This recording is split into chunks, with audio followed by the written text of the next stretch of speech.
आज डुटीको शैलेश्वरी मन्दिरमा आइयो।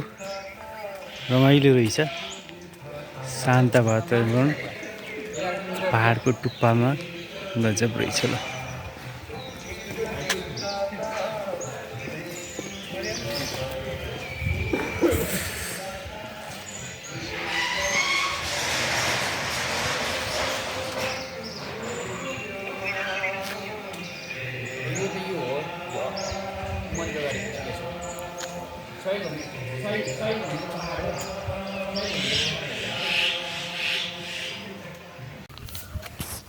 यो चाहिँ सिलगढीको पुरानो बजार रहेछ। हेर्दाखेरि बन्दीपुर जस्तै राम्रो रहेछ बजार चाहिँ।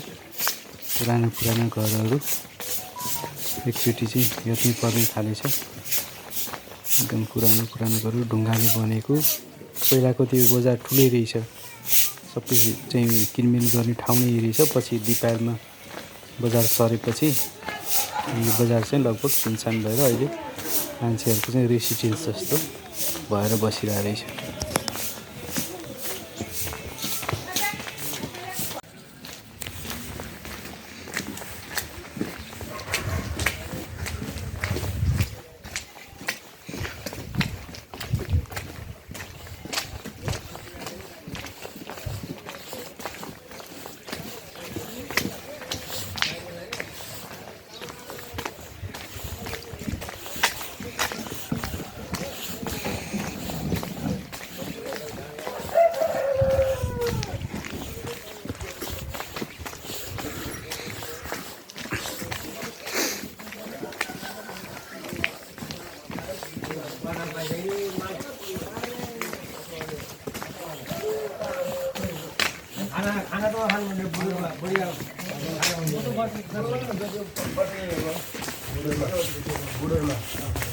यहाँ जाने वाला फर्स्ट में जुरे वाला वो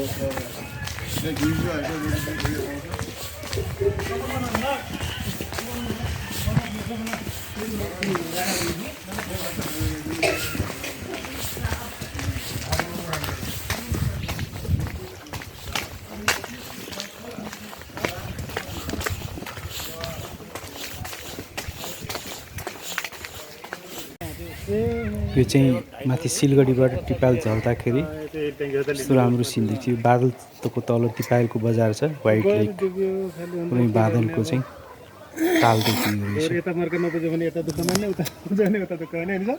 बोल्नु पनि सिधै झट्ट बोल्नु पनि गाह्रो।